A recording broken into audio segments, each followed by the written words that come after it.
Hello and welcome to History Respawned.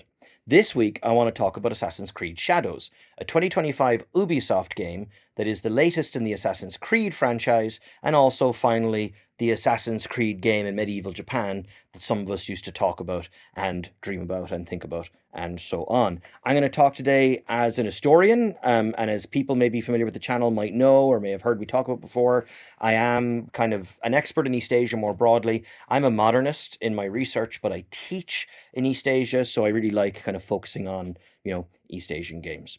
Assassin's Creed Shadows is centered largely on two protagonists, Yasuke, a former enslaved man who becomes a kind of a high-ranking samurai and confidant to Oda Nobunaga, the great unifier of the late 1500s, and Naoe, a young shinobi whose community is basically razed to the ground by the same Oda Nobunaga. The game is largely set basically in 1582 for the most part, and a lot of the kind of structure of the game comes from the historical realities of the succession issues around Oda Nobunaga, who I'll talk about maybe in just a wee bit.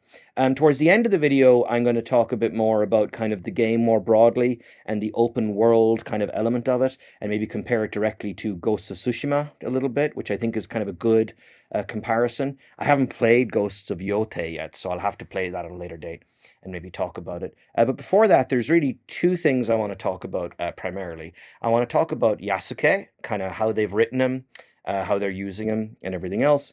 And I want to talk about kind of Naoe's background, in particular, how the game kind of frames the destruction of her community and of the place where she lives, and how that relates to narratives about Japanese history and kind of broader modern histories as well. So, Yasuke. We're introduced to Yasuke as Diogo, this kind of, it seems to be an enslaved man. It's something that early on to me had a little bit of ambiguity to it, which I thought was interesting, but the ambiguity is kind of taken away a bit. He's owned by these Portuguese Jesuits who I would say are very unpleasant. And after an audience with Oda Nobunaga, which Oda basically requests, having heard that there's a black man in the foreigner's retinue, he becomes part of Oda's kind of, retinue, and then part of his inner circle. So over a matter of months, he has become this kind of great warrior on behalf of Oda, who Oda at one point kind of calls his one-man army. Under me, sandal bearers become lords. I see potential in this man. A warrior whose spirit can inspire armies. He will be tested. He may become a legend. Or he may die. So, the short version is, I think the Yasuke character is largely speaking a success. When they first went public with the fact that there was a black character in the game, some usual unfortunate people got kind of upset, the no black stormtroopers crowd. That seems to largely have kind of been put aside. I think what I like about it, I suppose, is that the person he's based on is real. Yasuke was a black man who became a fairly high-ranking samurai in Oda's kind of retinue at his court. And we don't know a lot beyond that. And so the game has decided to expand upon that. And I think for the most part, it does it really well. And even the parts you might think are not so good, I think make sense within the context of Assassin's Creed games. So, for example, when we first meet Yasuke, Diogo, he is being treated pretty poorly by his white owners. And as I said, when I first played the game, I had a little bit of ambiguity because he is kind of referred to as a slave, but part of it is kind of, there's different kinds of behaviors within slavery. So he's there as some kind of an attendant to them, but they're deeply unpleasant to him. They're not very happy that Oda wants to meet him. And then his elevation under Oda is just very openly, Oda Nobunaga, the most powerful man in Japan at this particular point, is fascinated by the way this guy looks, is fascinated by the man's ethnic identity. Obviously, there's people of color. Well, obviously, Japanese people, I suppose, are technically people of color. There are black people all over the world, even at this point, of course. But there's no question that, Yasuke is going to be a novelty of some type. And I think that the game kind of does that quite well, which is Oda's like, this guy's interesting. And then does a kind of a video game logic, I see greatness in him, which is because we know, if you didn't know already, it's kind of being telegraphed to you that he's going to be the protagonist. or eventually one of the two protagonists. And so you have this kind of fusing together of like, his ability as a samurai versus his kind of identity as an outsider. And, realistically, I would say that your average Japanese person, including the warlords, are going to be struck by a man like that. He's going to be quite rare in a typical kind of a Japanese scenario. But beyond that, then the game really kind of stresses his competence and his ability, and this is why Oda likes him. And I think more broadly, then as well as the game goes on, Yasuke is someone who is very committed to kind of the way of the warrior, and he in these very traditional ways that games love to lean into, and lots of fiction loves to lean into. So, you can kind of see the way that he's kind of internalized the kind of culture around him. And there are multiple ways to read that. I read it positively. I chose to read it positively. In part, I've spent time abroad. I mean, I live in a country where I wasn't born, but as a child, I lived in a very different culture to my own. And it makes sense to me that this guy who's enslaved is kind of given responsibilities, and that really creates a genuine connection between him and the culture that he's surrounded by.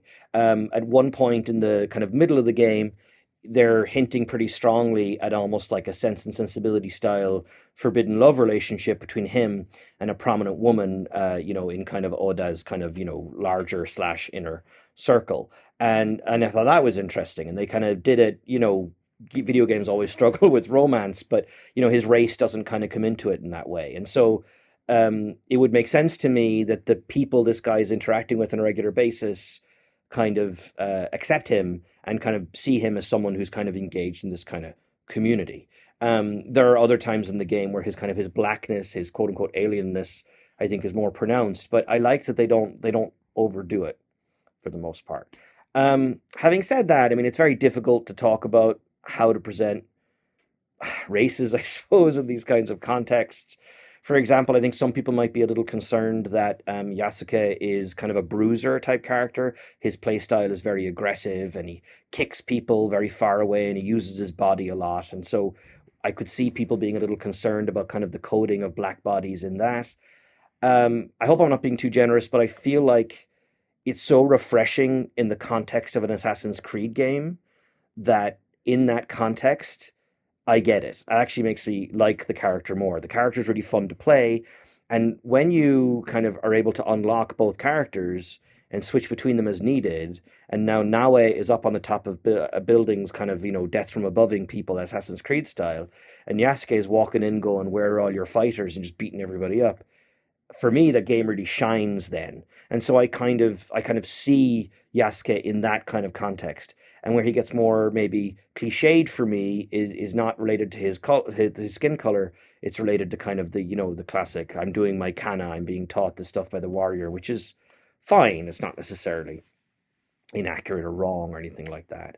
So I really find it interesting. I think it's just kind of a cool idea, and I think it worked. And I think that at various times they kind of have, I guess, a light touch or a light-ish touch, and I think that works for them.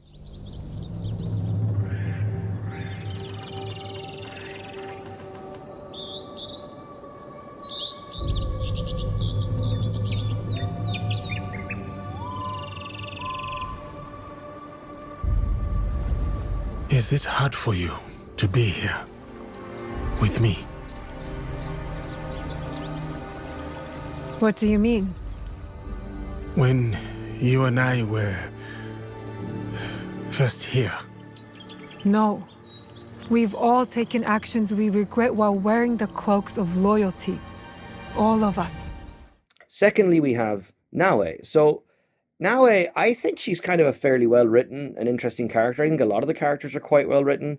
It's a little bit of a bummer that she's trying to avenge her father's death, which is like, by the time you're in your 40s, you've played a lot of video games where you're avenging various fathers' deaths, and that's a wee bit disappointing. It also kind of, for me personally as an historian, when the game is effectively simulating the politics of 1582 and the characters are interacting with that stuff, I'm really interested. But it is an Assassin's Creed game, so it has to talk about assassins and Templars, something that I just haven't been very interested in that since the possibility of a space pope back at the end of Assassin's Creed 2, and I've just kind of lost my interest in that. So her father is kind of killed by basically the Templars, which I don't think really counts as a spoiler. But her homeland, Iga, which in real life was effectively kind of a self-governed group of shinobi slash ninja. Those two words don't mean the same thing, but for the purpose of this video, let's just kind of keep them in the same conversation. That was destroyed by, or defeated, I should say, by Oda Nobunaga. This is a crucial early point in the game. And the game spends a lot of time, kind of, especially in the early phases, talking about the importance of regionalism and the idea that what Oda's doing, it might just be for his own personal gain. And even though there's talk of the importance of uniting Japan, or reuniting Japan, really, under the shogunate, people in Iga who've been defeated don't see it that way. They had their own thing, and that got taken away from them. And I really thought that was arguably the game's most interesting thing, actually, from an historical perspective, because, you know, we've been trying to turn Japan one solid color in video games for almost as long as there have been video games. And that reflects how we tend to talk about Japan at this time. We talk about the Warring States period, or Sengoku, which begins in the 1450s and is resolved at the very end of the 1500s by successive people, the first of whom is Oda Nobunaga, this great unifier. And then the Japan is unified, and you have this construction of a state structure, which, especially in modern times, has kind of been co-opted into trying to understand this kind of phased movement towards modernity. And so, in effect, the successful centralization of the state and the creation of a deeper, more powerful state by these three great unifiers sets the table for a modern Japan to emerge, which in a lot of ways is quite important. And it kind of helps us create Japan-centric narratives and not Western-centric narratives. So this idea of kind of, you know, modernity or even early modern kind of state practices are not something that the Europeans solely invented and the Japanese import. So that is important. But it also reflects this kind of bias towards the emergence of the nation state as the central kind of actor in modern history. I, by and large, think that is correct, although wouldn't I? I'm the product of a nation-state system. But, you know, historians are always playing around with that and working around it. And I think the game's most interesting historical contribution, honestly, the Yasuke stuff is very kind of, I guess, obvious, or, you know, it's right there in front of you. You know, we've chosen, we've made a black man a very important character in our game set in Japan, which is not a common thing. And I think in kind of a 21st century context is a very interesting choice. And I think it does yield a lot of rewards. But Naoe's community and the way they talk about it and the way they kind of, yes, we have that avenge your father plot, but I think there is this larger context of who the heck said you get to decide that we be part of Greater Japan. We were doing our own thing. And so this idea of regionalism, of identities beyond that central unifying Japan thing, I think is really very powerful. I'm a little sad it gets lost in the Templar assassin stuff, but I mean, that's the game. And then, of course, fans of the series would probably point out, well, the Templar Assassin kind of contest, there's lots of themes there about authoritarianism and individuality and everything else. So fair enough. I think your mileage would vary at that point. So I'll wrap up with some kind of more general comments about the game as a whole, and maybe bring in that short comparison I mentioned about Ghost of Tsushima. Should you play this game? I mean, that's up to you. I think if you like Japanese history, you should seriously consider it. If you like Assassin's Creed games, especially the last few that have gotten really gargantuan in scope and everything, yeah, I totally think you should play it. I mean, I think that it's had a bit of a mixed response here and there. I will say the first like 10 hours are a bit of a slog. I was kind of playing it going, oh, what am I doing? Naoe as a character is not all that fun to play early on, or not as fun at least. It's tough. You're like, where the heck is Yasuke? That guy was great. But then he comes back into the narrative, and there's a while where I was really enjoying switching characters out, ignoring the directives, and just exploring the world these people have built. And I like the open world that they built. I think it's really kind of cool. I think that it is thematically hitting lots of things that I think are interesting. This is a commercially active place that is dangerous. There's lots of warfare, but people's lives aren't defined by that warfare. You know, getting into the reality of what Sengoku must have been to live through is always a very challenging thing. I think by and large, they do that. The use of shrines in the game often is part of these very Ubisoft type kind of, you know, dopamine hit, collect stuff. I think is largely good, I guess. That's open to interpretation. I don't see it as like a belittling kind of narrowing down of Japanese identity. The reality is that shrines would have been a big part of people's lives. It's difficult to escape the reality of kind of getting into a kind of an oversimplification of this period, because it's not just the West that does that. I mean, Japanese fiction does that too. But I would say on the grand scale of things, it does quite well. I mentioned Ghost of Tsushima and comparing what kind of comparison would I make.